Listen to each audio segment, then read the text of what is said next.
அனைவருக்கும் இனிய மாலை வணக்கம். வெள்ளி இலக்கிய மேடையின் 191வது நிகழ்விற்கு உங்கள் அனைவரையும் வரவேற்பதில் பெருமகிழ்வடைகிறேன். வெள்ளி இன்று வியாழனில் பூத்திருக்கிறது. உங்கள் அனைவரையும் வணங்கி வரவேற்கிறேன்.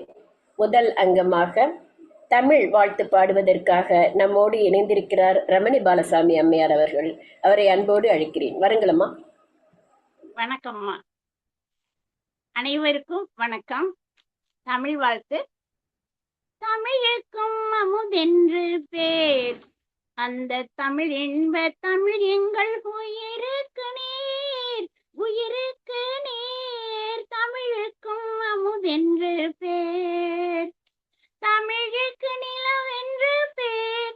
இன்ப தமிழ் எங்கள் சமூகத்தின் விளைவுக்கு நீர், தமிழுக்கு மனம் என்று பேர். இன்ப தமிழ் எங்கள் வாழ்வுக்கு நிருமித்த ஊர், தமிழுக்கு மதுவென்று பேர், தமிழுக்கு மதுவென்று பேர். இன்ப தமிழ் எங்கள் உரிமை பயிருக்கு வேர், பயிருக்கு வேர். தமிழுக்கும் அமுதென்று பேர். தமிழ் எங்கள் தமிழ் எங்கள் இளமைக்கு பால், தமிழ் எங்கள் இளமைக்கு பால். இன்ப தமிழ் நல்ல புகழ் மிக்க புலவர்க்கு மேல், புலவர்க்கு மேல். தமிழ் எங்கள் உயர்வுக்கு வான், இன்ப தமிழ் எங்கள் அசதிக்கு சுடர் தந்த தேன். தமிழ் எங்கள் உயர்வுக்கு வான், இன்ப தமிழ் எங்கள் அசதிக்கு சுடர் தந்த தேன். தமிழுக்கும் அமுதென்று பேர். தமிழ் எங்கள் அறிவுக்கு தோள், இன்ப தமிழ் நல்ல கவிதைக்கு வைரத்தின் வாழ், வைரத்தின் வாழ். தமிழ் எங்கள் பிறவிக்கு தாய், இன்ப தமிழ் எங்கள் வளமிக்க உளமுற்ற தீ. தமிழ் எங்கள் பிறவிக்கு தாய், இன்ப தமிழ் எங்கள் வளமிக்க உளமுற்ற தீ. தமிழுக்கும் அமுதென்று பேர், அந்த தமிழ் இன்ப தமிழ் எங்கள் உயிருக்கு நேர், உயிருக்கு நேர். தமிழுக்கும் அமுதென்று பேர். நன்றி, வணக்கம். அருமை அருமை. தமிழைப் போலவே தங்களுடைய குரலும் மேலும் மேலும் இனிமையுடையதாக மாறிக்கொண்டே வருகிறது. வாழ்த்துக்கள், பாராட்டுக்கள். அடுத்ததாக நம்முடைய நிகழ்விலே வந்து இணைந்திருக்கின்ற இனியும் வர இருக்கின்ற அத்துணை ஆளுமைகளையும் வரவேற்று மகிழ்வதில் பெருமகிழ்வடைகிறோம். இந்த நிகழ்வை தலைமை ஏற்று நடத்தியிருக்கின்ற கேஜிஆர் ஐயா அவர்களை இருகரம் கூப்பி வருக வருக என்று வரவேற்பதில் பெருமகிழ்வடைகிறோம். தமிழ் தாய் வாழ்த்து பாடிய ரமணி பாலசாமி அம்மையார் அவர்களை வரவேற்பதில் பெருமகிழ்வடைகிறோம். தொழில்நுட்பத்தை நுட்பமாக தினமும் கவனித்துக் கொண்டிருக்கின்ற நெல்லை தீபன் ஐயா அவர்களை வணங்கி வரவேற்கிறோம். ஹரிகோபாலகிருஷ்ணன் ஐயா அவர்கள் இணைந்திருக்கிறார். அவரையும் அன்போடு வருக வருக என்று வரவேற்கிறோம். சங்கராம்பாள் அம்மையார் இணைந்திருக்கிறார். அவரை அன்போடு வரவேற்பதில் பெருமகிழ்வடைகிறோம். அமுத பாண்டியன் ஐயா அவர்களை வரவேற்பதில் பெருமகிழ்வடைகிறோம். தலைப்பிலே உரையாற்றியிருக்கின்ற சரஸ்வதி ஐயா அவ்வை சோதரியும் பற்றி பேச இருக்கின்ற சாந்தா அமைப்பதில் பெருமகிழ்வடைகிறோம். இன்னும் இந்த நிகழ்விலே இணைந்திருக்கின்ற அத்துணை ஆளுமைகளையும் வருக. ஜெயசக்தி அம்மையார் அவர்கள் இணைந்திருக்கிறார்கள். சாய் லட்சுமி அவர்கள் இணைந்திருக்கிறார்கள். தர்மலிங்கம் ஐயா அவர்கள் இணைந்திருக்கிறார்கள். அனைவரையும் வருக வருக என்று இருகரம் கூப்பி வரவேற்பதில் பெருமகிழ்வடைகிறோம். இந்த நிகழ்விலே உரைகளை இருக்கிறார்கள். இந்நிகழ்விற்கு தலைமையேற்று நடத்தியிருக்கின்ற ஐயா அவர்களையும் அவர்கள் வேதியை படித்திருந்தால் இலக்கியத்தில் மிகுந்த ஆர்வமுடையவர். காலந்தோறும் கண்ணதாசன் என்கிற நூலை எழுதி கவியரசர் விருதாளர் பட்டம் பெற்றவர். நிறைய கவிதை நூல்களும் கட்டுரை நூல்களும் எழுதியவர். முத்தொள்ளாயிரம் மோகனம் என்ற இலக்கிய நூல் எழுதியிருக்கிறார். மின்னணி கவிதைகள் என்ற நூல் விரைவில் வெளிவர இருக்கிறது. இவருடைய இலக்கிய ஆற்றலும் பட்டிமன்றத்திலே இவர் பங்கேற்று தலைவராக தலைமையேற்று பொறுப்பாக செய்யக்கூடிய விடயங்களையும் நாம் அனைவரும் பார்த்து மகிழ்ந்து வருகிறோம்.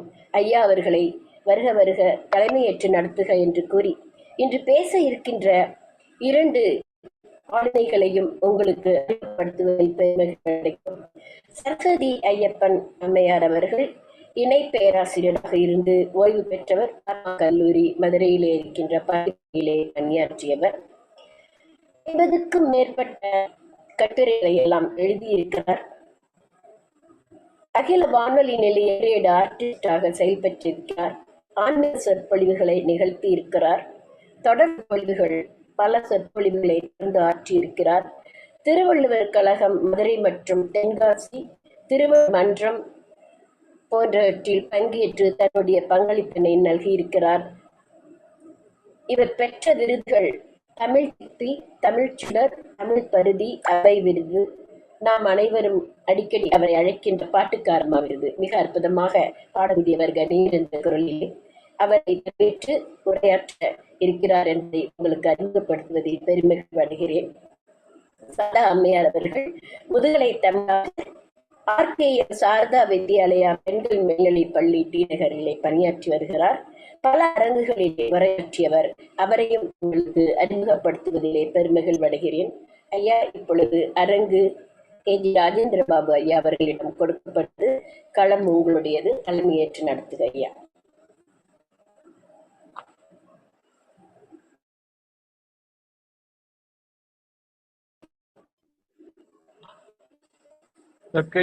ஐயா, நீங்கள் களத்தை ஏற்று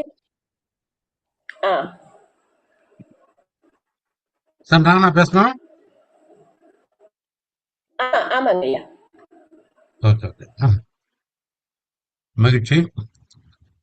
வெள்ளி இலக்கிய மேடை 191வது நிகழ்ச்சியில் வழக்கம் போல் இனிமையாக தமிழ் வாழ்த்து பாடிய ரமணி பாலசாமி அம்மையார் அவர்களுக்கும், நெறியாள்கை நிகழ்த்தி கொண்டிருக்கின்ற பேராசிரியர் வே உலகம்மாள் அவர்களுக்கும், இந்த நிகழ்ச்சியில் நல்வழியை பற்றி பேசுவதற்காக வருகை தந்திருக்கின்ற முனைவர் சரஸ்வதி அம்மையார் அவர்களுக்கும், மூதுரை பற்றி பேச வருகை தந்திருக்கின்ற முதுகலை ஆசிரியர் எல் சாந்தா அவர்களுக்கும், இங்கே வருகை தந்திருக்கின்ற அனைத்து இலக்கிய அன்பர்களுக்கும் என்னுடைய வணக்கத்தை நான் தெரிவித்துக் கொள்கின்றேன்.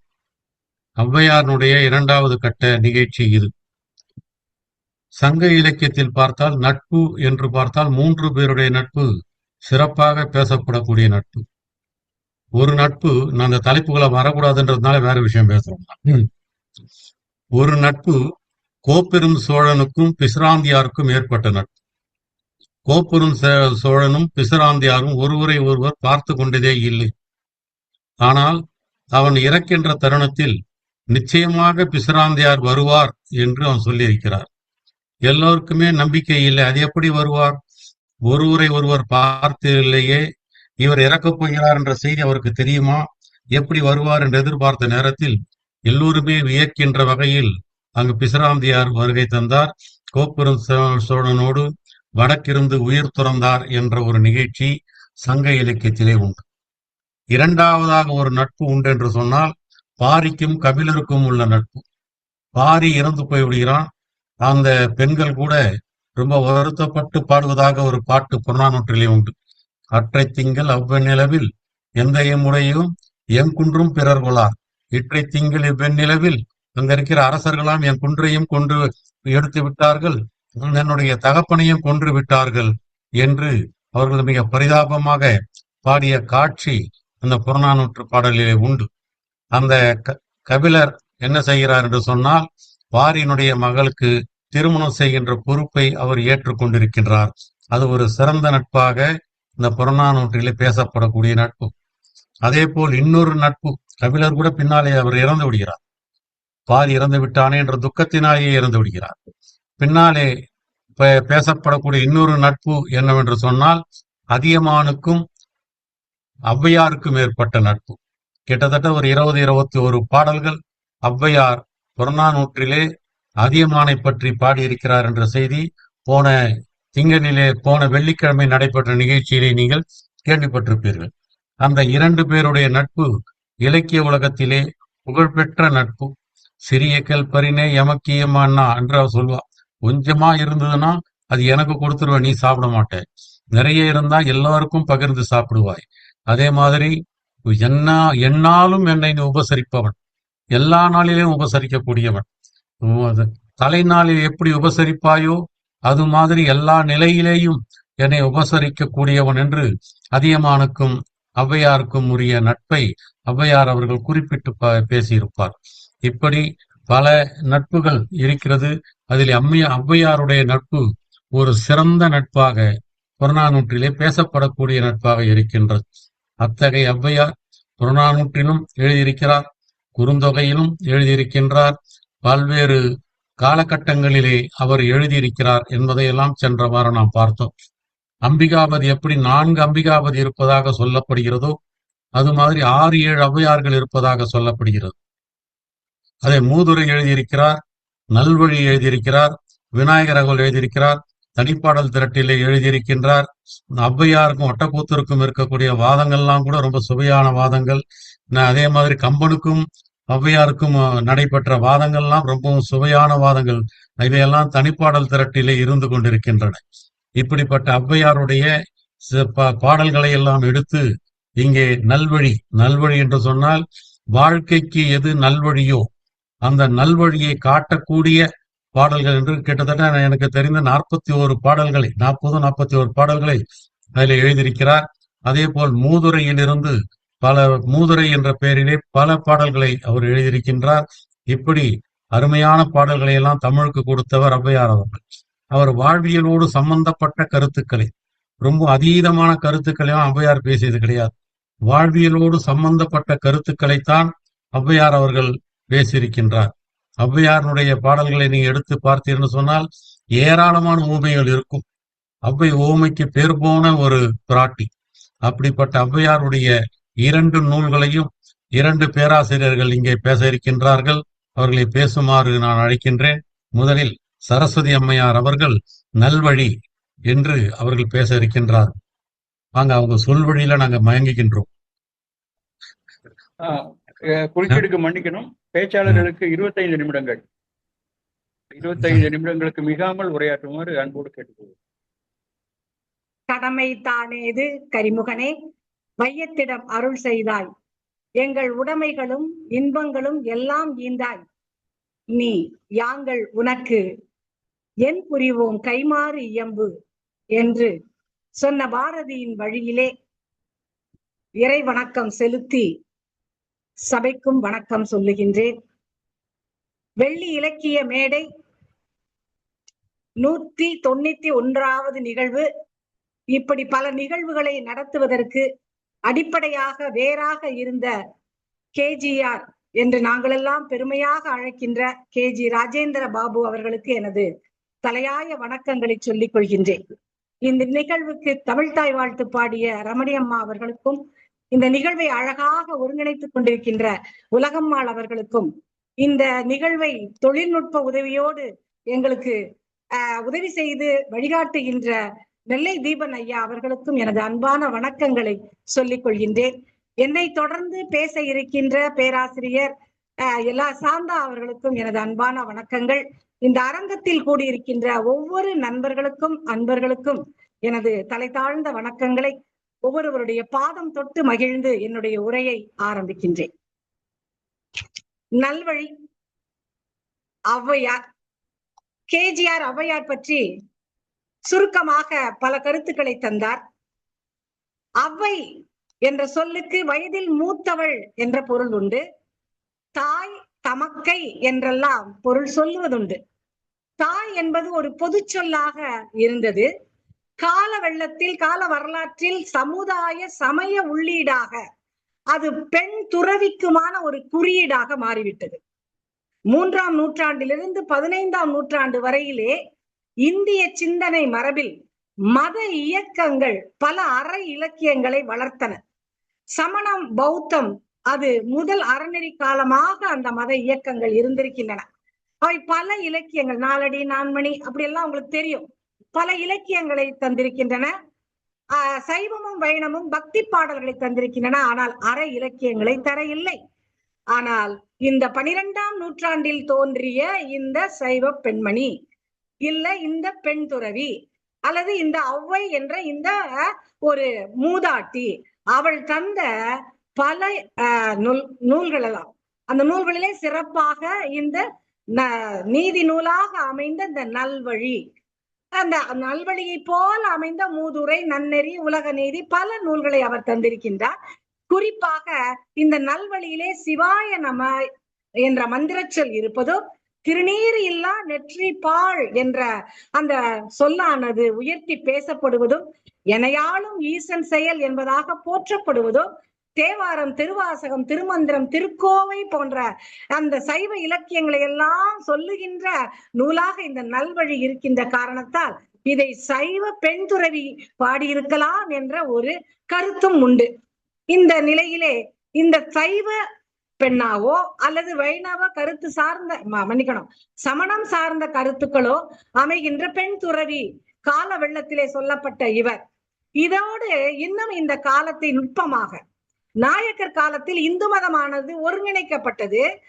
இந்துக்கள் எல்லாம் அந்த சூழலிலே மதம் மாறுகின்றவர்களாக வாஸ்கோட காமா வருகைக்கு பின்பு அமைந்தார்கள். அந்த நிலையிலே வர்ணாசிரம தர்மமும் அங்கே ஓங்கி தழைத்திருந்தது. அதிலே இந்த இறைவனை வணங்குவதற்கான சூழல் இந்த ஏழை எளியோருக்கு குறைவாக அவர் கோயிலிலே வெளியே இருப்பவர்களாக இருந்திருக்கின்றார்கள். இறைவனை நெருங்க முடியாத கீழ்த்தட்டு தமிழராக வாழ்ந்திருக்கின்றார்கள். கோயிலுக்கு புறம் தள்ளப்பட்டவர்களாக அவர்கள் அமைந்த சூழல்.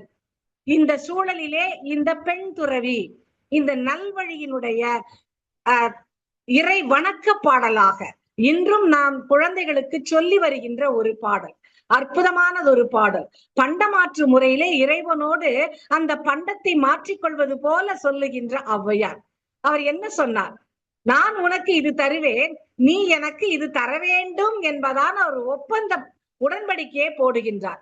பாலும் தெளிதேனும் பாகும் பருப்பும் இவை நாளும் கலந்துனக்கு நான் தருவேன், துங்க கரிமுகத்து தூமணியே நீ எனக்கு சங்கத்தமிழ் மூணும் தா என்று அந்த விநாயகரிடம் தன்னுடைய வணக்கத்தை சொல்லி இந்த ஒப்பந்தத்தை போடுபவர் இந்த 12ஆம் நூற்றாண்டு ஔவையார். இவர் தந்த இந்த நீதி நூலில் அமைந்த கருத்துக்களை எல்லாம் சில பலவாக வகைப்படுத்தலாம். இந்த நீதி இலக்கியத்தை அந்த நாளிலே அச்சு ஏற்றியவர்கள் கிறித்தவர்கள்.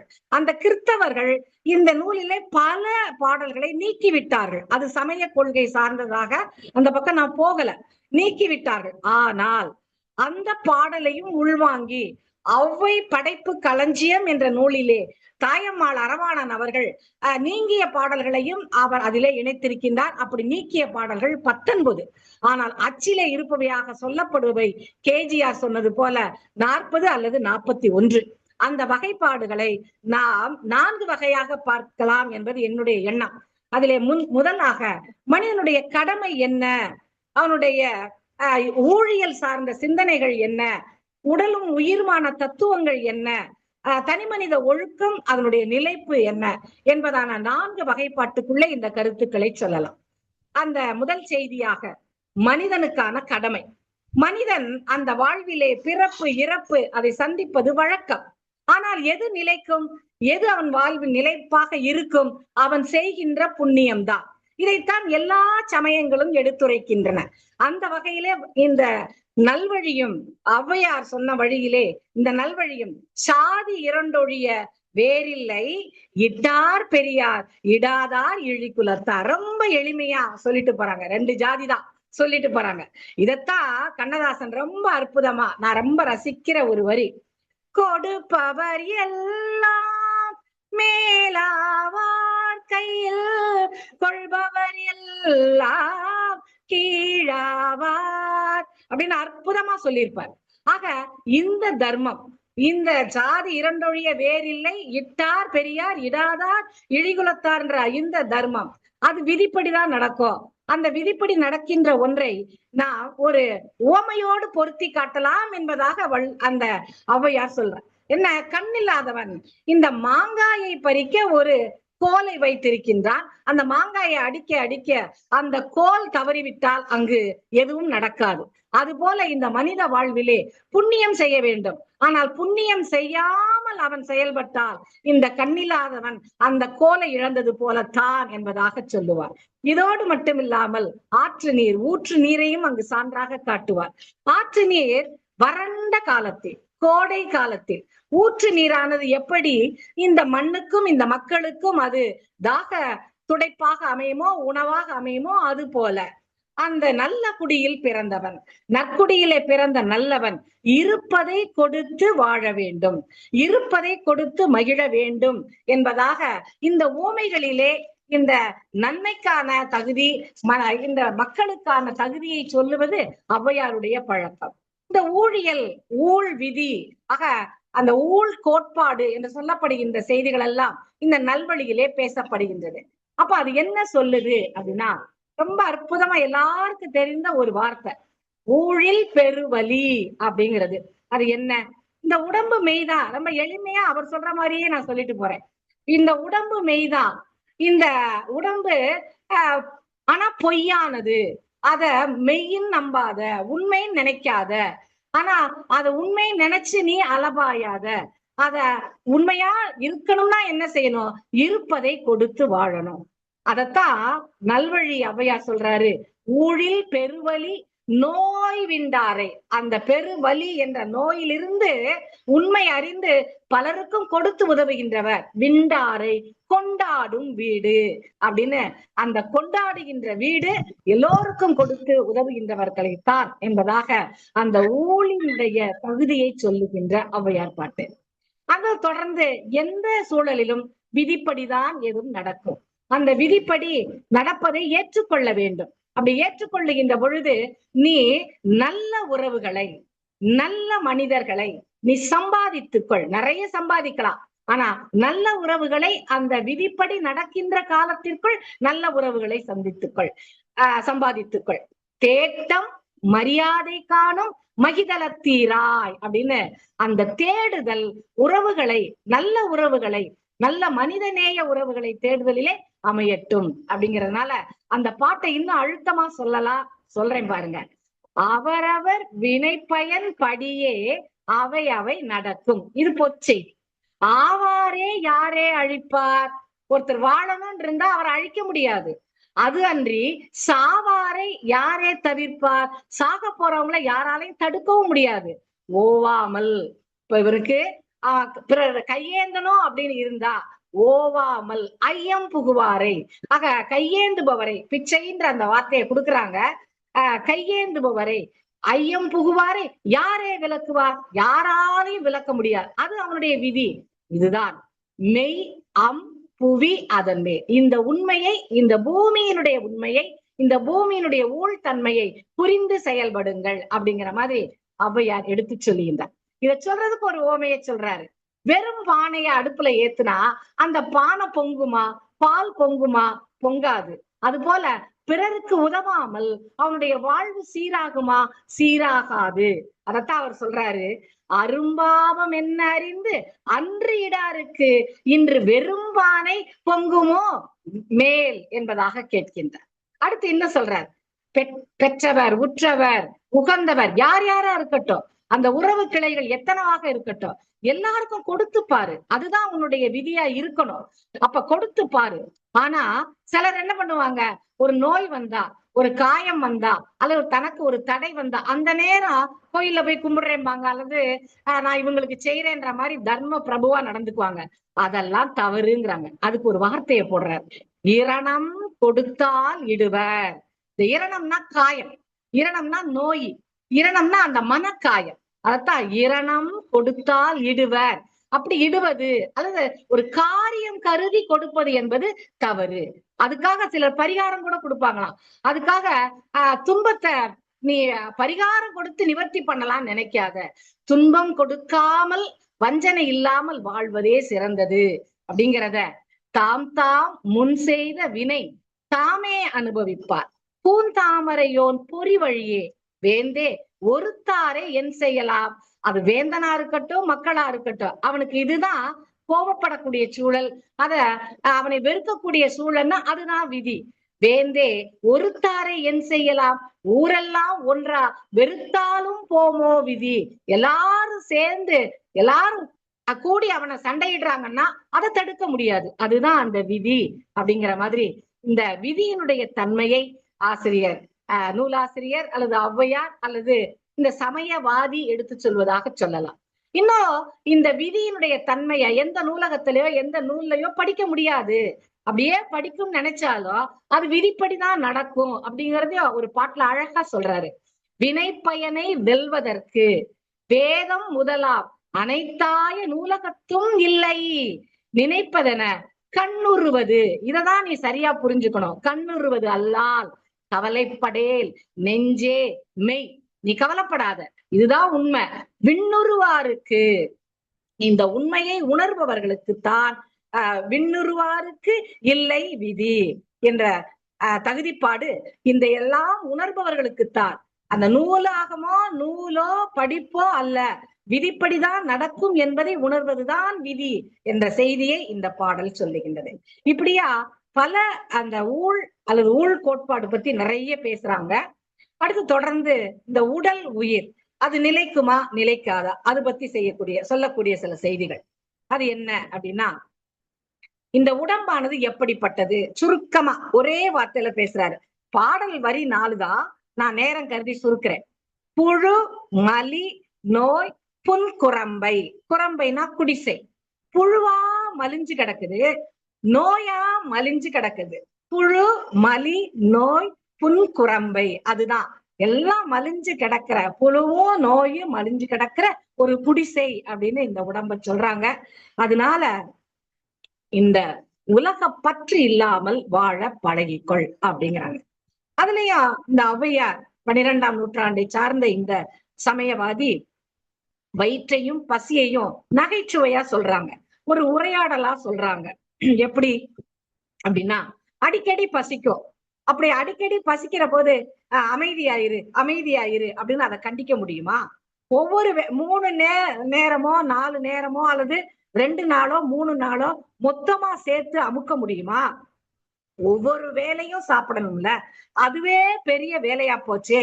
உனக்காக நான் போராட வேண்டி இருக்கே, உன்னோட வாழ்றதே பெரும் தொல்லையா இருக்கே அப்படின்னு அந்த போராடுற மாதிரியே ஒரு பாட்டுல கொடுத்திருப்பார்.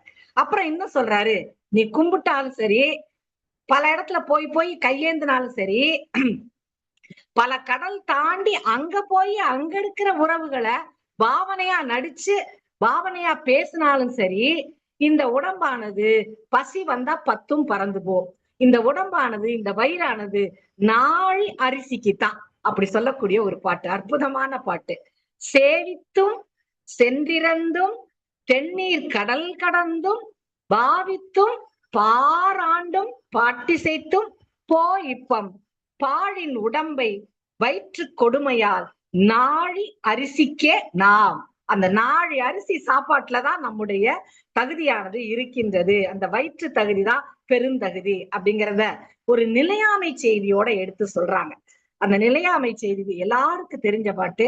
ஆண்டாண்டு தோறும் அழுது புரண்டாலும் மாண்டவர் வருவாரோ வேண்டா, நமக்கும் அது வழியே, நமக்கும் அதே பாதைதான், நாம் போம் அளவும் எமக்கென் என்று இட்டு உண்டு இரும். நமக்கும் அந்த வழிதான். எத்தனை பேர் எத்தனை அழுது புரண்டாலும் ஒரு நாள் போக போறோம். அதனால இருக்கிற காலத்துல இருப்பதை கொடுத்து வாழக்கூடிய தகுதிதான் இந்த விதியின் கடமை என்பதாக சொல்லுகின்ற செய்தி. இன்னும் இந்த அந்த வயிறும் சோறுமா சொல்லக்கூடிய தகையில இந்த பசியை ரொம்ப முன்னிறுத்தக்கூடிய ஒரு பாட்டா. ஏன்னா இந்த களத்திலேயே மணிமேகலை பத்தி பேசி இருக்கிறோம், மணிமேகலை பசி கொடுமையை பத்தி பேசியிருக்கோம். அதையெல்லாம் நினைவூட்டக்கூடிய பாட்டா.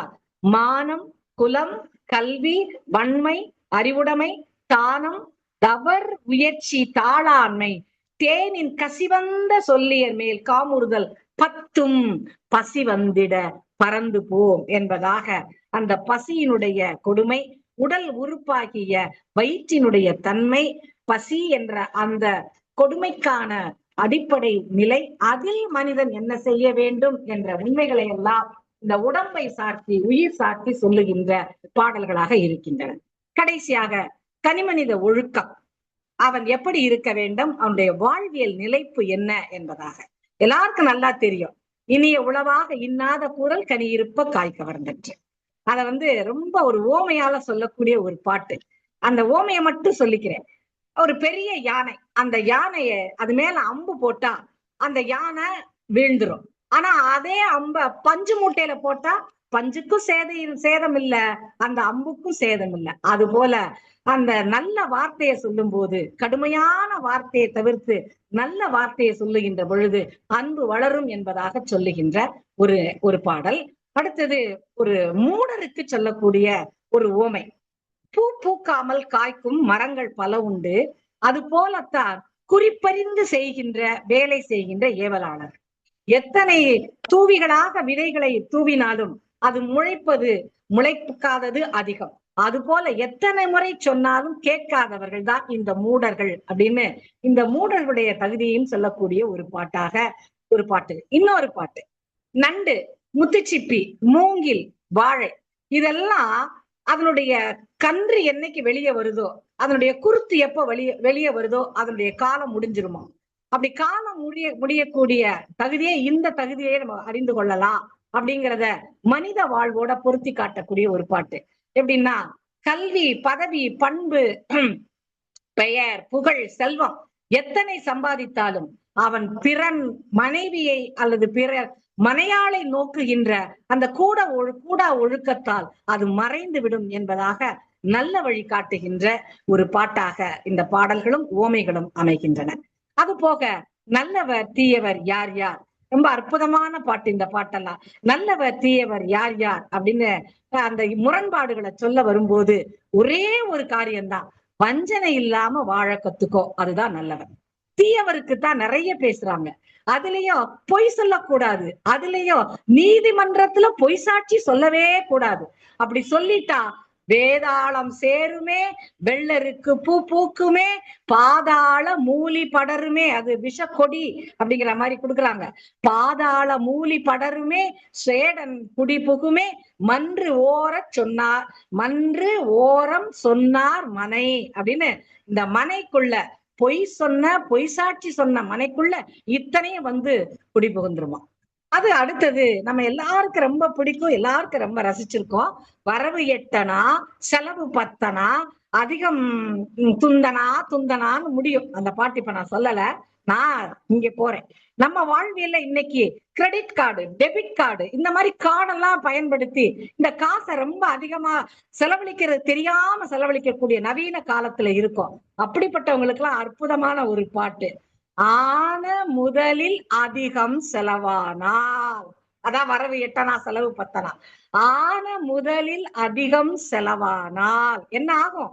மானம் அழிந்து மதிக்கெட்டு போன திசை, எல்லாரும் கள்ளனாய், எல்லாருக்கும் கள்ளனா மாறிடுவாரா. 7 பிறப்புக்கும் தீயவனா, ஒரு பிறவி இல்ல 7 பிறவிக்கும் தீயனாய், நல்லாருக்கும் பொல்லானா, நல்லவங்க கூட இவ்வளவு கெட்டவன் சொல்ல ஆரம்பிச்சிருவாங்களாம். அந்த அளவுக்கு கடனோடு வாழுகின்ற வாழ்க்கை அவனுடைய அறிவை கேடாக்கும், வாழ்க்கையை கேடாக்கும் என்பதாக சொல்லுகின்ற பாட்டு.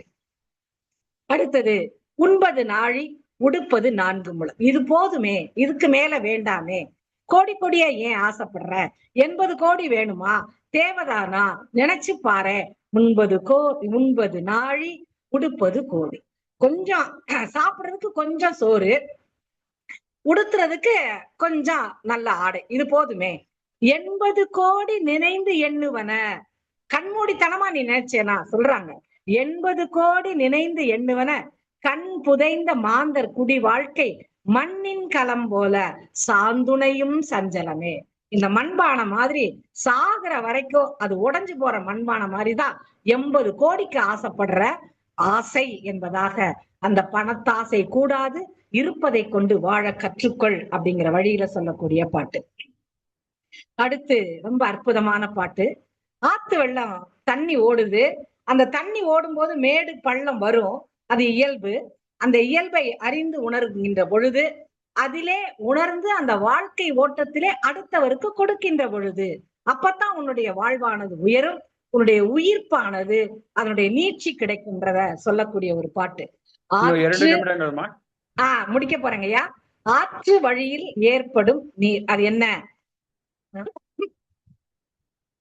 மாநிலத்தீர் ஆறிடும் மேடும் மடுவும் போலாம் செல்வம் மாறிடும் ஏறிடும் மாநிலத்தீர் சோறு இடும். சோறு கேட்கிறவங்களுக்கு சோறு கிடு, தண்ணிக்கு தாகம் இருக்கிறவங்களுக்கு தாகத்துக்கு தண்ணி கொடு, தண்ணீரும் வாரும் தர்மமே சார்பாக உன்னீர்மை.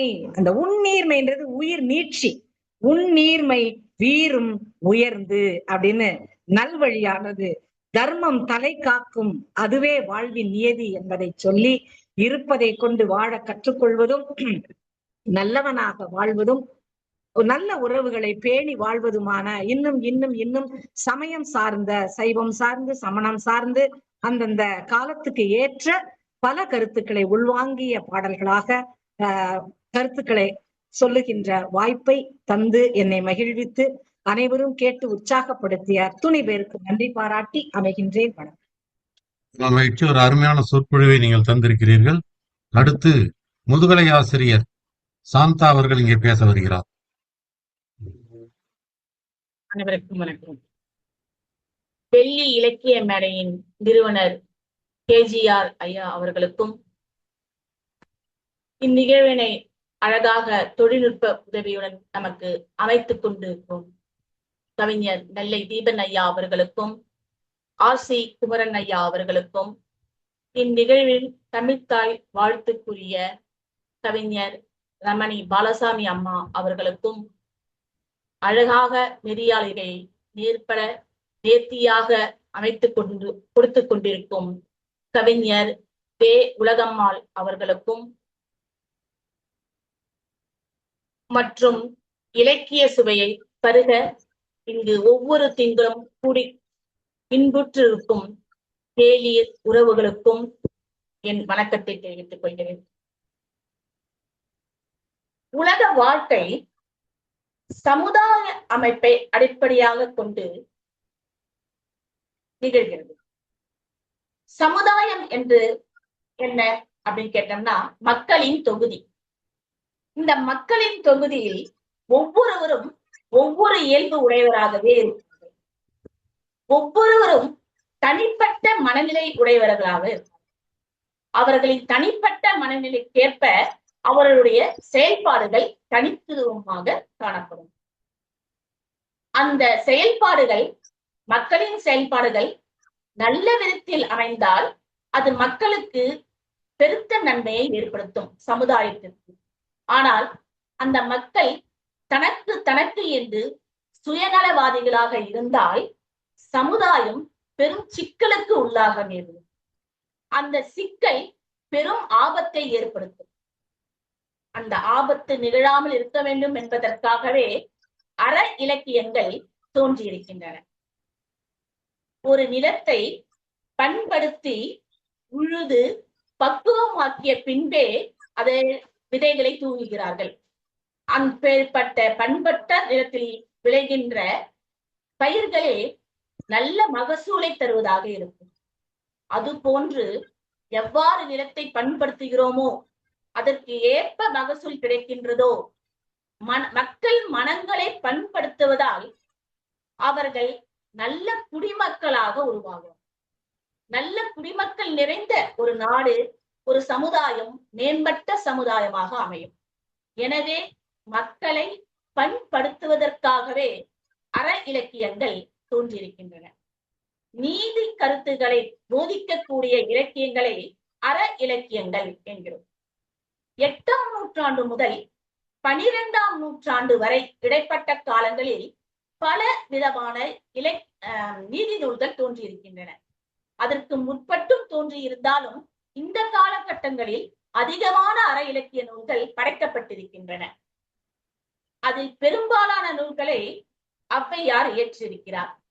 ஔவை என்ற சொல்லுக்கு இதற்கு முன் பேசிய பேராசிரியர் சரஸ்வதி அம்மா அவர்கள் அழகாக அற்புதமாக விளக்கத்தை கொடுத்திருந்தார். மூதாட்டி, தாய், பெண் துறவி, தவ பெண், அம்மை, அன்னை என்று பல பெயர்கள் அவ்வை என்ற சொல்லுக்கு பொருள் தருவதாக இருக்கின்றது என்று அருமையாக எடுத்துரைத்தார்.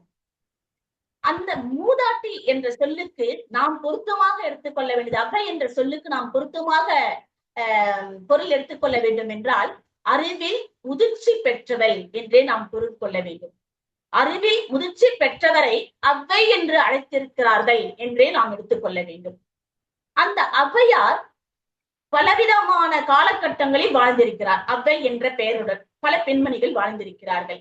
சங்க காலத்தில் ஒரு ஔவையார் வாழ்ந்திருக்கிறார், பக்தி காலத்தில் ஒரு ஔவையார் வாழ்ந்திருக்கிறார், ஆத்திச்சூடியை எழுதியவர் ஒரு ஔவையாராக இருக்கின்றார் என்று நாம் படித்திருக்கிறோம், நீங்களும் அறிந்திருப்பீர்கள். அந்த ஔவையார் எழுதிய மூதுரை என்ற நூலில் இருந்தே நான் உங்களுடன் சிறிது உரையாட வந்திருக்கிறேன். மூதுரையை மூப்பு பிளஸ் உரை அல்லது முதுமை பிளஸ் உரை என்றே நாம் பிரிக்கின்றோம். முதுமை பழமை அல்ல முதிர்ந்த அறிவு என்பது பொருள். முதிர்ந்த பழமையான நல்ல அறக்கருத்துக்களை கூறும் நூல் என்று நாம் இதற்கு பொருள் கொள்ள வேண்டும். இந்த நூலில் 30 பாடல்கள் இருக்கின்றன. வெண்பா யாப்பில் அமைக்கப்பட்ட இந்நூலில் உள்ள பாடல்கள் தனித்தனி கருத்துக்களை தெரிவிப்பதாக உள்ளன. இந்த தனித்தனி கருத்துக்கள் அமைக்கப்பட்ட பாடல்களாக இருந்தாலும் ஏதோ ஒரு சம்பந்த தொடர்பு படுத்தி சுவை மிகுந்த பல கதைகளை கூறுவார்கள் நம்முடைய முன்னோர்கள். அந்த கருத்துக்கள் உண்மையாகவும் இருக்கலாம், பொய்யாகவும் இருக்கலாம் என்று பல சர்ச்சைகள் இருந்தாலும், பல சந்தேகங்கள் இருந்தாலும் அறிவுக்கு விருந்து தருவதாகவே இருக்கின்றன அந்த கதைகள். இந்த நூலுக்கு முதல் பாடலாக இருக்கின்ற இறைவாழ்த்தில் வாக்குண்டாம் என்ற சொல்லில் தொடங்கப்படுகிறது. எனவே இந்த நூலுக்கு வாக்குண்டாம் என்று வேறு பெயராலும் அழைக்கப்படுகிறது. அந்த சுவையான கதைகளை சொன்னோம் இல்லையா? என்ன சுவையான கதைகள் சொல்கிறார்கள் என்று பார்த்தால், ஒரு சோழ மன்னன் இருந்தான். அந்த சோழ மன்னன் தன் அவைகளத்தில் இருக்கின்ற புலவரைகளை எல்லாம் அழைத்தான். மறுநாள் காலைக்குள் 4 கோடி பாடல்களை நீங்கள் எழுதி கொண்டு வர வேண்டும் என்று உத்தரவிட்டானாம். அந்த அவைகளத்தில் இருந்த புலவர்கள் எல்லாம் பதறி போய் ஒரு நாள் இரவு பொழுதுக்குள் எவ்வாறு 4 கோடி பாடல்களை இயற்ற முடியும், யாராலும் இயற்ற முடியாது என்று பரிதவித்துக் கொண்டிருந்தார்களாம். அந்த பக்கமாக வந்திருந்தாராம் ஔவையார். இவர்கள் திரட்டிக் கொண்டிருப்பதை கேட்டு, என்னப்பா சர்ச்சை, புலவர்களுக்கிடையே சர்ச்சை இருக்கலாம், என்ன என்று நான் அறியலாமா என்று கேட்டாராம். இங்கே இருக்கின்ற சோழ மன்னன் ஒரு இரவுக்குள்ளார 400 கோடி பாடல்களை 4 கோடி பாடல்களை எழுதி தருமாறு கேட்டிருக்கிறார். நாம் என்ன செய்வது என்று நாங்கள் சிந்தித்துக் கொண்டிருக்கிறோம் என்று கூறினார்களாம் புலவர்கள். அவ்வளவுதானே, 4 கோடி தானே, இதோ ஒரு நொடி பொழுதில் நான் கண்டுபிடிக்கிறேன் என்று கூறினாராம். என்னது, எங்களால் முடியாத காரியத்தை ஒரு பெண்ணான தாங்கள் முடித்து விடுவீர்களா என்று வியந்து பார்த்தார்கள். இப்பொழுதே தருகிறேன் என்று கொடுத்தாராம். அப்படி உருவானதுதான் இந்த பாடல் என்று சுவைப்பட கூறுகிறார்கள். மதியாதார் முற்றம் மதித்தொரு கால் சென்று மிதியாமை கோடி பெறும் உன்னீர் உன்னீர் என்று உபசரியார் தன்மனையில் உண்ணாமை கோடி பெறும் கோடி கொடுத்தும் குடிப்பிறந்தார் தம்மோடு கூடுதல் கோடி பெறும் கோடான கோடி கொடுத்தாலும் தன்னுடைய நாக்கோடாமை கோடி பெறும் என்று 4 கோடி என்று வருகின்ற 4 செயல்களை வரிகளை கொடுத்திருக்கிறார். முதல் 2 அடிகள் எதிர்மறை பொருளை தரக்கூடியதாக இருக்கின்றது. இந்த செய்யுளை நல்ல பண்புகளை மதிக்காதவர் வீட்டிற்கு செல்லாதே, விரும்பி உண்ண சொல்லாதவர்களின் வீட்டில் உண்ணாதே என்று எதிர்மறையான பொருள் தரும்படியான கருத்துக்களை சொன்னாலும், அடுத்த 2 அடியில் நல்ல குடும்பத்துடன் சேர்ந்து வாழ், சொன்ன சொல்லில் இருந்து தவறாமல் வாழ் என்று உடன்பாட்டு பொருள் தரும்படியாக அமைத்துள்ளார். நீதி நூல்கள் வாழ்வியல் சிந்தனைகளை எடுத்து இயம்புகின்றன என்று நாம் பார்த்தோம். இந்நூலின் முதல் பாடல் வாக்குண்டாம் என்று ஆரம்பிக்கின்றது அல்லவா? அதில் தும்பிக்கையா பதம் என்று குறிப்பிடுகிறார். தும்பிக்கையான் என்ற விநாயகர். விநாயகரின் பாதம் பற்றியவர்களுக்கு இவையெல்லாம் பெருகும் என்று கூறுகிறார். எவையெல்லாம் பெருகும்? சொல்வன்மை பெருகும், நல்ல எண்ணங்கள் உருவாகும், செல்வமளம் பெருகும் என்று கூறுகின்றார். இந்த நாளும் கொடுப்பவர் யார் என்றால் தும்பிக்கையை உடைய விநாயகர் என்று கூறுகிறார். இப்பாடல் மூலமாக அவர் சைவ சமயத்தை சார்ந்தவராக இருக்கிறார் என்பதை நம்மால் அறிந்து கொள்ள முடிகிறது. துப்பு என்ற சொல்லு கூறுகிறார். துப்பார் என்று சொல்கிறார். துப்பார் திருமேனி. துப்பார், துப்பு என்றால் பவளம், சிவப்பு, சிவப்பு நிறத்தை உடையவன் என்று விநாயகர் பெருமானை கூறுகிறார். பொன்னார் மேனியனே என்று சிவபெருமானை அழைப்பது போன்று இவர் துப்பார் திருமேனி என்று கூறுகிறார். இந்நூலில் கல்வி, நட்பு, உதவி என்ற பொருண்மைகளை அதிகமாக வைத்து, பெரும்பான்மையாக வைத்து பல பாடல்களை தனித்தனி பாடல்களாக இயற்றியிருக்கிறார் ஔவையார்.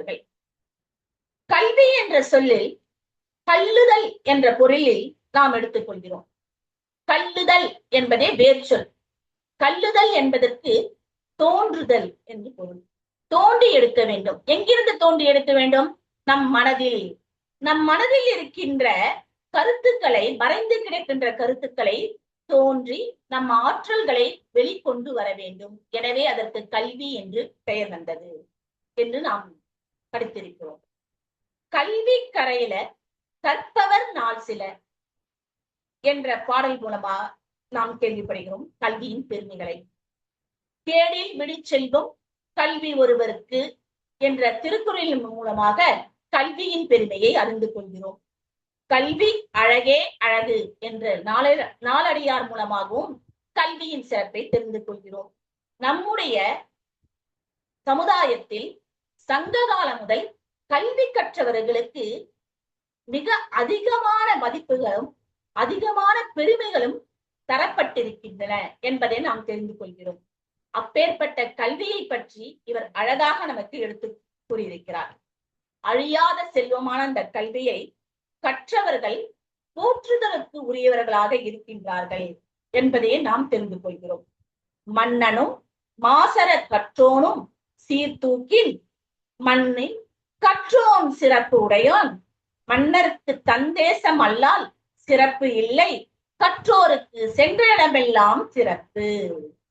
மன்னனாக இருந்தால் அவன் அந்த ஊரில் மட்டுமே அவனுக்கு மதிப்பு இருக்கும். ஆனால் கற்றோருக்கு சென்ற இடமெல்லாம் சிறப்பு. யாதும் ஊரே யாவரும் கேள்வி. எங்கு சென்றாலும் அந்த மக்கள் அவர்களுக்கு மக்களாக, அவருடைய சொந்த மக்களாக மாறிவிடுவார்கள்.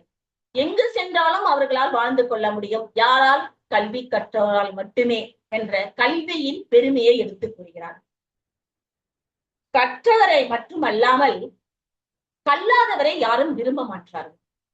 கற்றவரையே உலகத்தாரால் போற்றி அவர்களையே அனைவருமே விரும்பப்படக்கூடியவர்களாக இருப்பார்கள் என்பதை மேலும் வலியுறுத்துவதும் விதத்தில் நல் தாமரை கயத்தில் நல் அன்னம் சேர்ந்தாற்போல் கற்றாரை கற்றாரே காமுறுவர், கற்பிலா மூர்க்கரை மூர்க்கர் முகப்பர், முதுகாட்டில் காக்கை உவக்கும் பிணம் என்று கூறுகிறார். பெருமைக்காக இங்கு தாமரையும் கற்றவரையும் ஊமைப்படுத்தி கூறுகிறார். சிறுமைப்படுத்துவதற்காக எடுத்து கையாளப்பட்ட சொல்லானது காக்கை பிணம். காக்கை பிணம் என்ற இந்த இரண்டு சொற்களும் இழிவு தரக்கூடியதாக இருக்கிறது. எனவே கல்லாதவர்கள் பிணத்திற்கு சமமானவர்கள், அவர்களுக்கு இழிவு தரும் நிலையே ஏற்படும் என்பதற்காக இந்த ஓமையை எடுத்து கையாண்டிருக்கிறார் என்றே நாம் நோக்க வேண்டும். கற்றார்களுடைய நிலை எந்த மாதிரிதான் இருக்கு அப்படின்றத பார்த்தோம். அடுத்தது கல்லாதவருடைய நிலை அந்த காலத்தில் எப்படி இருக்கும்? கல்வி அறிவு இல்லை என்றால் இந்த நாட்டில் உனக்கு மதிப்பு எந்த மாதிரி அமையும் என்பதையும் நமக்கு எடுத்து சொல்லியிருக்கிறார். கல்வி அறிவு இல்லாதவர்கள் பெருமை பெற இயலாது. அறிவு பெற்றவர்களை பார்த்து இல்லாதவர்கள் பொறாமை கொள்வதாக ஒரு சுவையான பாடலை எழுதியிருக்கிறார். கான மயிலாட கண்டிருந்த வான்கோழி தானும் மதுவாக பாவித்து தானும் தன் கொல்லாத சிறைகனை பிரித்து ஆடினார் போலுமே கல்லாதான் கற்ற கவி. இந்த பாடலில் உள்ள உவமையில் கல்வி அறிவு பெற்றவனை மயிலுக்கு ஒப்பாகவும், அது தோகை விரித்து ஆடுவது அவன் கற்ற கல்வியின் மூலமாக எழுந்த கவிதைக்கு ஒப்பாகவும் கூறியிருக்கிறார். கல்வி அறிவு பெறாதவனை வான்கோழி ஒப்பாகவும், அதன் ஆட்டத்தை, வான்கோழியின் ஆட்டத்தை கல்வி அறிவு இல்லாதவன் எழுதிய கவிதைக்கு ஒப்புமையாக இங்கு அழகாக நேர்பட நமக்கு எழுதியிருக்கிறார்.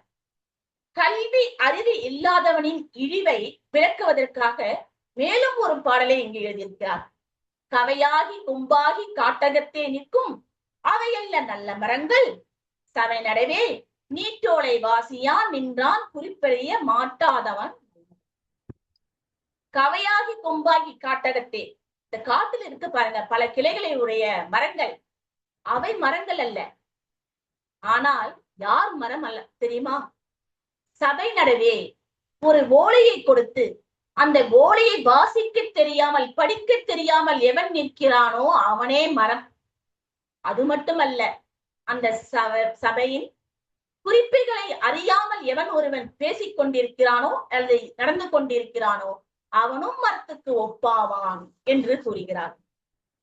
கல்விக்கு அவர் கொடுத்திருக்கும் முக்கியத்துவத்தையும், கல்வி கற்பதால் மட்டுமே சமுதாயம் சீர்படும், மக்கள் மேம்பட்டவர்களாக வாழ முடியும் என்பதை நம்பிக்கொண்டிருந்தார், நம்பினார். நம்பியதின் விளைவாகவே அவருடைய பாடல்களில் கல்வியின் பெருமையை வலியுறுத்தும் வகையில் வெண்பாக்களை ஏற்றிருக்கிறார் என்பதை நாம் காண முடிகிறது. சான்றோர் பெருமையை கூறுகிறார். அறிவிலும் ஒழுக்கத்திலும் சிறந்து விளங்குபவர்களை நாம் சான்றோர்கள் என்று கூறுகிறோம். அந்த நல்லவர்களோடு நட்பு கொண்டால், இணைந்து வாழ்ந்தோமானால் பூவோடு சேர்ந்து நாரும் மணப்பது போல நல்ல குணங்கள் நமக்கும் வந்து சேரும் என்று நாம் உணர்ந்தது. எதனால் உணர்கிறோம்? அவை போன்ற அறிவில் முதிர்ந்தவர்கள் கூறிய கருத்துக்களை கேட்டு கேட்டு கேட்டு நாமும் அதை அனுபவத்தில் கொண்டு வந்து நாமும் அதை முன்மொழிகிறோம். நல்லாரை காண்பதும் நன்றே, நலமிக்க நல்லார் சொல் கேட்பதும் நன்றே, நல்லார் குணங்கள் உரைப்பதும் நன்றே, அவரோடு இணங்கி இருப்பதும் நன்றே என்ற இந்த பாடலின் மூலமாக இந்த கண் ஒரு வேலை செய்கிறது. என்ன வேலை செய்கிறது? நல்லவர்களை காண்கின்றது. இந்த காது ஒரு வேலை செய்கின்றது. என்ன வேலை செய்கின்றது என்று கேட்டோமானால் நல்ல சொற்களை கேட்கின்றது. இந்த வாய் நல்ல வேலை செய்கின்றது. நல்லதை தரக்கூடிய இனிமையான நற்சொல்களை வாயால் முழங்குகின்றது. மெய், வாய், கண், மூக்கு, செவி என்று 5 புலன்களையும் நாம் சொல்கிறோம். இவர் தன்னுடைய பாடல்களில் மூக்கை தவிர்த்து மற்ற 4 அவயங்களும் நல்லதை செய்கின்றது, நல்லதை கேட்கின்றது, நல்லதை கூறுகின்றது. இந்த மெய்யான உடம்பானது நல்லவர்களோடு நட்பு கொள்ளும் வகையில் நடக்கின்றது. இவை 4ம் நல்ல வேலைகளை செய்கிறது. அதனால் இந்த உடம்பு நல்லவர்களாக நடக்கின்றது சமுதாயத்தில் என்று சொல்கின்றார். அனைத்து உறுப்புகளும் நல்ல வேலைகளை செய்கின்றன, நல்லவர்களோடு தொடர்பு கொள்கின்றன. அதனால் இந்த உடம்பானது நல்லவர்களாக மாறுகிறது. ஒரு நல்லவனாக ஒருவன் மாற வேண்டும் என்றால் தனியாக நாம் அதற்காக தனி பயிற்சிகள் எதுவும் எடுத்துக்கொள்ள தேவையில்லை. சான்றாண்மை மிக்கவர்களோடு நாம் பழகினாலே போதும். நமக்கும் பூவோடு சேர்ந்து நாரும் மனம் பெறுவது போல நல் பண்புகள் நமக்கு ஏற்படும், நல்ல குணங்கள் நமக்கு உண்டாகும் என்று அழகாக கூறுகிறோம். அட்டாலும் பால் சுவையின் குன்றாது அளவளவாய் நட்டாலும் நண்பல்லர் நண்பல்லார், கெட்டாலும் மேன்மக்கள் மேன்மக்களே சங்கு சுட்டாலும் வெண்மை தரும் என்ற இந்த பாடலில் 2 ஊமைகளை நல்லாருக்கு ஊமையாக கூறுகிறார். பால் சுவையும் சங்கும் நல்லவர்களுக்கு ஊமையாக இங்கே எடுத்திருக்கிறார். எவ்வளவுதான் பாலை நாம் காய்ச்சினாலும், வெப்பத்தில் வைத்து அவற்றை காய்ச்சினாலும் பாலினுடைய சுவை மாறவே மாறாது. சங்கை வெப்பத்தில் வைத்து சுட்டாலும் அது தன்னுடைய குணத்தில் இருந்து மாறுபடாது. அது போன்றவர்கள் தான் நல்லவர்கள். எப்பேற்பட்ட துன்பம் வந்தாலும் தன் நிலையில் இருந்து மாறுபட மாட்டார்கள் என்று நல்லவர்களுக்கு ஓமையாக பாலையும் சங்கையும் எடுத்து கூறியவர். அடுத்ததாக மாறுபாடு உடையவர்களாக யார் இருக்கின்றார்கள் என்றால் கீழ்மக்கள். கீழ்மக்கள் எந்த நிலையிலும் எந்த மாதிரியான சூழ்நிலையிலும் அவர்கள் எப்படியெல்லாம் மாறுவார்கள் என்று ஊமையை கூறாமல் இங்கு விட்டுவிட்டார். நம்முடைய எண்ணத்திற்கு ஏற்றாற்போல் நீங்களே ஊமையை தேர்ந்தெடுத்துக் கொள்ளுங்கள். கீழ்மக்களுக்காக நான் தனியான ஊமையை கூற வேண்டிய அவசியம் இல்லை.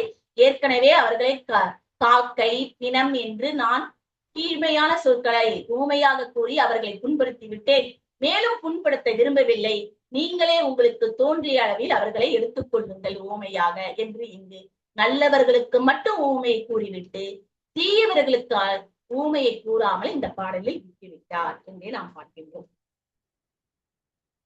உதவி என்ற தலைப்பில் அவர் கூறியிருக்கும் வெண்பாவானது, நன்றி ஒருவருக்கு செய்தற்கால் அந்நன்றி என்று தருங்கொள் என வேண்டாம், நின்று தளரா வளத்திங்கு தாழ் உண்ட நீரை தலையாலே தான் தருதலால் என்ற பாடலின் மூலமாக இங்கு வலியுறுத்துகிறார்.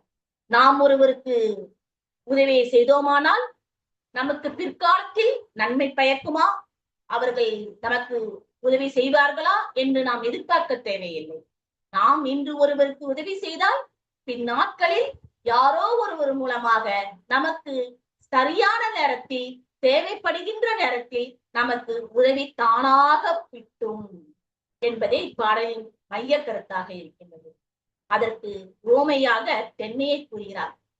எப்பொழுதோ எந்த ஒரு காலத்திலோ தென்னைக்கு நாம் விட்ட நீரானது அதை ஏற்று பிடித்து பல வருடங்களுக்கு பிறகு தலையில் தாங்கி நமக்கு இளநீராக கொடுக்கின்றது. நாம் செய்கின்ற நன்மை பிறகொரு நாள் நமக்கு கண்டிப்பாக நன்மையாக வந்து சேரும். எனவே அனைவரும் நன்மை செய்து வாழுங்கள், தவறி கூட தீமை செய்யாதீர்கள் என்ற கருத்தை வலியுறுத்துகிறார். நல்லார் ஒருவருக்கு செய்த உபகாரம் கல்மேல் எழுத்து போல் காணுமே. அடுத்த பாடலில் நல்லவருக்கு செய்கின்ற அந்த உபகாரமானது எப்படி இருக்கும் என்றால், கல்மேல் எழுத கல்வெட்டுக்கள் போன்று எக்காலத்திலும் அழியாமல் இருக்கும். கல்வி நல்லவர் அல்லாதவர்களுக்கு செய்த நன்மை என்னவாகும் என்பதை இங்கு அழகாக சொல்கிறார். நீர் மேல் எழுதினார் போல், தண்ணீர் மேல் எழுதப்பட்ட எழுத்து எவ்வாறு நிலையாக இருக்காதோ அது போன்றே அவர்களுக்கு செய்கின்ற நன்மையானது பயன் விளைவிக்காது. எவ்வளவு அழகா சொல்லியிருக்காங்க பாருங்க. கல்லு மேல எழுதின எழுத்து கல்வெட்டுகள் நாம் இப்பொழுதும் பார்க்கிறோம். சங்க காலத்தில் எழுதப்பட்ட கல்வெட்டுகள், அதற்கு அடுத்தது மூவேந்தர் காலத்தில் எழுதப்பட்ட கல்வெட்டுகளை நாம் பார்க்கின்றோம். ஆனால் நீர் மேல் எழுதிய எழுத்துக்களை நம்மால் பார்க்க முடியுமா? பார்க்க முடியாது அல்லவா? அது போன்றே இருக்கும். ஈரம் இலா நெஞ்சத்தை உடையவருக்கு செய்கின்ற உபகாரம் என்று கூறுகிறார். அடுத்ததாக நட்பு என்று எடுத்துக்கொண்டால், இடையூறுக்கு மன்னிக்கவும், இன்னும் 2 நிமிடங்கள் நீங்கள் பேசலாம். இன்னும் 2 நிமிடங்கள் நீங்கள் பேசலாம். கேஜிஆர் அவர்கள் கூறும்போதே நட்புக்கு இலக்கணமாக பிசிராந்தியார் கோப்பெருந்தேவனை சோழனை பற்றி சொன்னார். ஔவையார் அதியமானுடைய நட்பை நாம் கேள்விப்பட்டிருக்கிறோம். பாரி கபிலருடைய நட்பை பற்றி கேள்விப்பட்டிருக்கிறோம். இங்கும் 2 பாடல்கள் நட்பை பற்றி கூறுவதாகவே இருக்கிறது. அற்ற குலத்தில் அருநீர் பறவை போல் உற்று தீர்வா உறவு அல்ல, அக்குலத்தில் கொட்டியும் நாம்பலும் நெய்தலும் போலவே ஒட்டி உறவார் உறவு. நல்லவர் நட்பு தீயவன் நட்பு என்பதை இப்பாடலில் அழகாக நமக்கு காண்பித்திருக்கிறார். நல்லவர் நட்பு இறுதி வரை நிலத்தில் இருக்கின்ற நீர் வற்றிய பிறகும் குளத்தோடே சேர்ந்து கொட்டி ஆம்பல் போன்று தானும் வாடி அக்குளத்திலேயே இருக்கும். ஆனால் தீயவர்களுடைய நட்பு பறவை போன்று அப்பொழுது குளத்தில் மீன்கள் இருக்கும் வரை இருக்கும். பிறகு குளத்தில் நீர் வற்றியவுடன் எவ்வாறு பறவைகள் அடுத்த குளத்தை நாடி சென்று விடுமோ அது போன்றே இவர்களும் வேறொருவரை நாடி சென்று விடுவார்கள் என்று அழகாக சொல்லியிருக்கிறார். வேறும் ஒரு பாடல், உடன் பிறந்தார் சுற்றத்தார் என்று இருக்க வேண்டாம், உடன் பிறந்தே கொள்ளும் வியாதி. உடன் பிறந்தவர்கள் உறவினர்கள் என்று நாம் நல்லவர் குணம் அல்லாதவர்களோட உறவுகள் என்று நாம் வைத்துக் கொண்டோமானால் அவர்களாலே நமக்கு பெரும் சுமையாகிவிடும், அவர்களாலே நமக்கு பெரும் துன்பங்கள் வரும் என்றே இங்கே கூறுகிறார். மாமலையில் உள்ள மருந்து பிணி தீர்க்கும். உடன் பிறவாமல் இருக்கின்றவர்கள் எப்படி இருப்பாங்க, உதவுவாங்க, எப்படி நட்பாக நம்ம கிட்ட இருப்பாங்க அப்படின்னு பாத்தீங்கன்னாக்க, எங்கோ ஒரு மலையில் இருக்கின்ற மருத்துவ குணம் மிக்க ஒரு செடியானது நம்முடைய பிணியை போக்குவதற்காக அந்த செடி அல்லது அந்த மருந்து நம் நோயை போக்குகின்றதோ அது போன்று நமக்கு உறவாகவே இல்லாத நட்பாக இருக்கக்கூடியவராக இருந்தாலும் தக்க நேரத்தில் நமக்கு உதவுவார்கள். எனவே உறவு உள்ளவர்கள் மட்டும்தான் நமக்கு ஆபத்து காலத்தில் உதவுவார்கள் என்று நாம் எண்ணக்கூடாது. நண்பர்கள் தக்க சமயத்தில் நமக்கு உதவுவார்கள், ஆபத்து காலத்தில் நமக்கு உதவக்கூடியவர்களாக இருப்பார்கள் என்ற உண்மையை இங்கே கையாண்டு இருக்கிறார். இதுகாலம் எனக்கு ஒரு நல்லதொரு வாய்ப்பினை வழங்கிய வெள்ளி இலக்கிய மேடை அமைப்பாளர்களுக்கு நன்றி கூறி, அவ்வையின் வாக்கு மூலமாக அறக்கருத்துக்களை உங்களிடையே உரையாற்றியதற்கு நல் வாய்ப்பினை வழங்கிய அனைவருக்கும் நன்றி கூறி விடைபெறுகிறேன். நன்றி, வணக்கம்.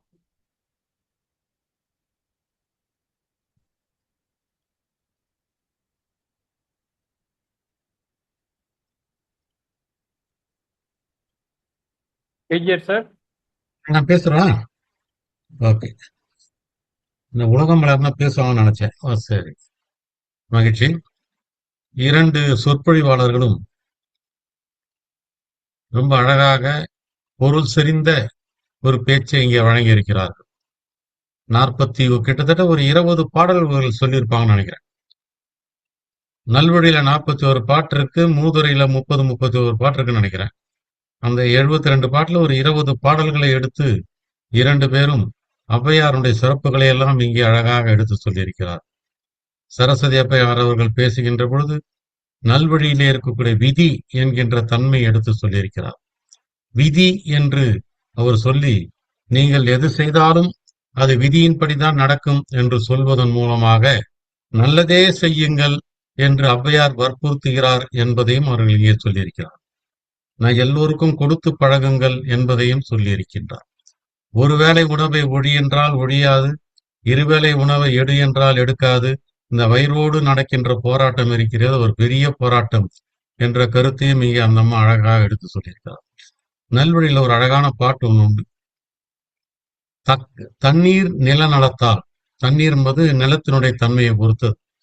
தக்கார் குணம் கொடையால், சிறந்தருடைய குணம் எதிலே இருக்குமா, அவருடைய கொடையினால்தான் இருக்குமா. கண்ணீர்மை மாறா கருணையினால், கண்ணினுடைய பெருமை எங்கே இருக்கிறதா, கருணையினால் தான் இருக்கிறது.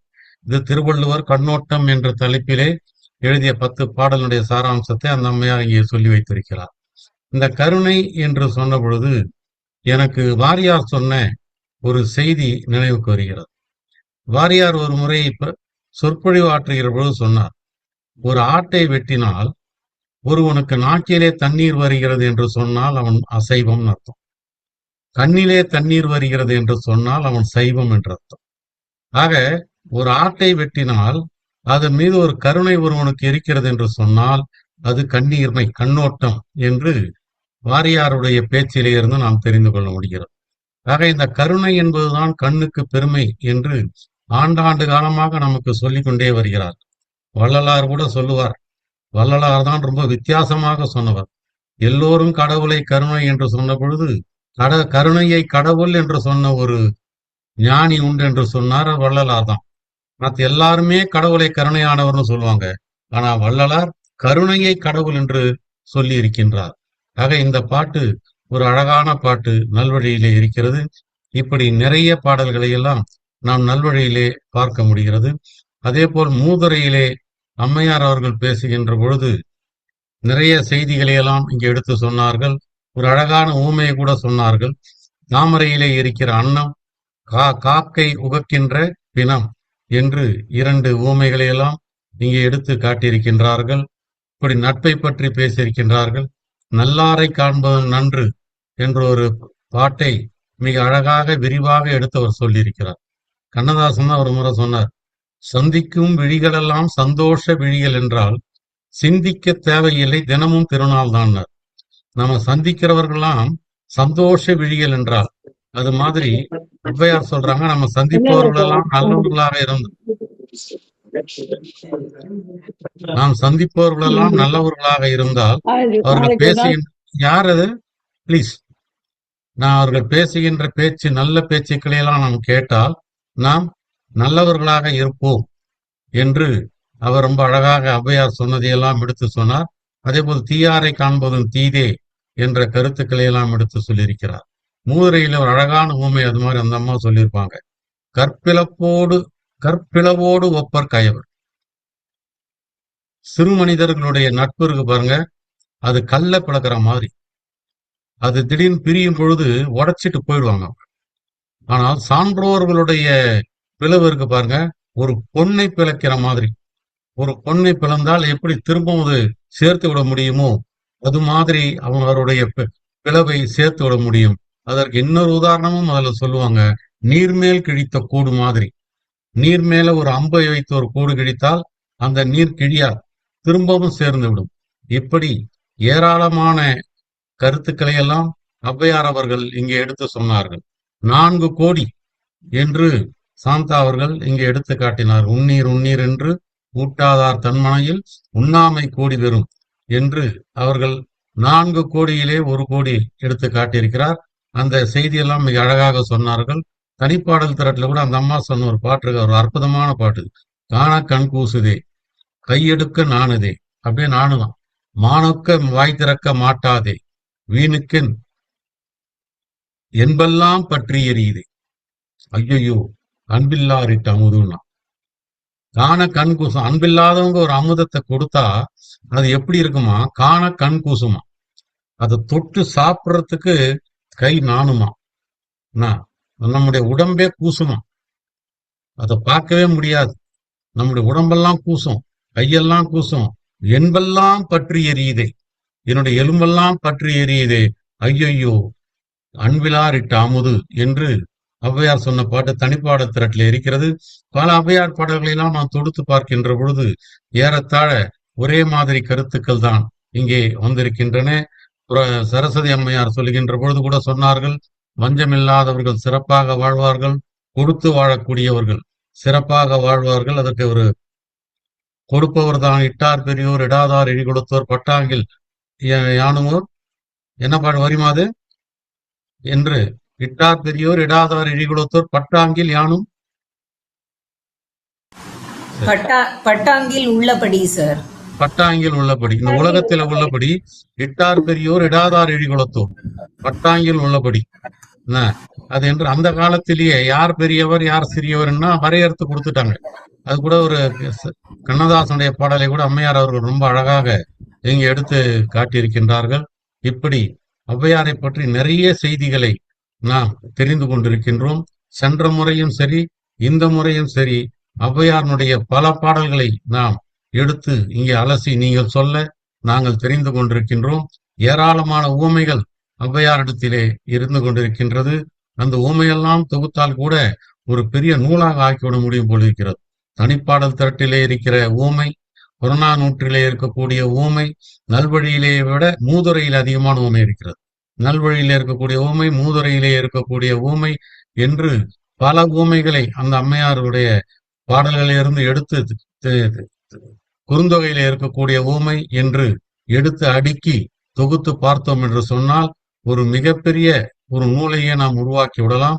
அந்த அளவுக்கு பல்வேறு கருத்துக்களை அந்த அம்மையார் அவர்கள் வாழ்க்கைக்கு உகந்த கருத்துக்களை, இன்றைக்கும் பொருந்தக்கூடிய கருத்துக்களை, கவையாகி கொம்பாகி காட்டகத்தை நிற்கின்ற அவையெல்லாம் நல்ல மரங்கள், அது இன்றைக்கும் பொருந்தக்கூடிய கருத்து தான்.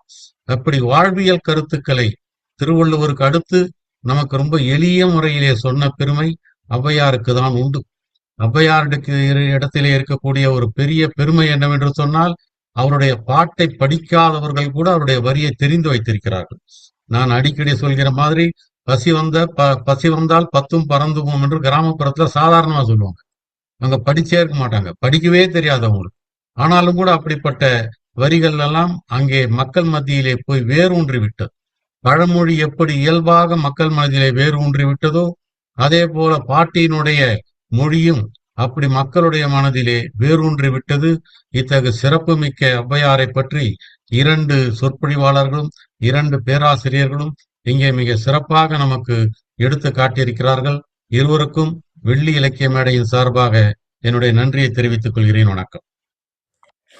அருமை ஐயா, மிகச் சிறப்பாக இந்த நிகழ்விற்கு தலைமை உரையாற்றி ஔவையாரை பற்றி அனைத்து கருத்துக்களையும் சொல்லி பேச்சாளர்களுக்கு அருமையான ஊக்கம் கொடுத்து மிகச் சிறப்பாக இந்த நிகழ்வு நடந்ததற்கு கேஜிஆர் ஐயா அவர்களுடைய தலைமை உரையும் அந்த பேச்சாளர்களுடைய உரையினுடைய முக்கிய கருத்துக்களை எல்லாம் மீண்டும் எடுத்துக்காட்டி உலகம்மாள் மேடம், உங்க வீடியோ ஆன் பண்ணுங்க மேடம்.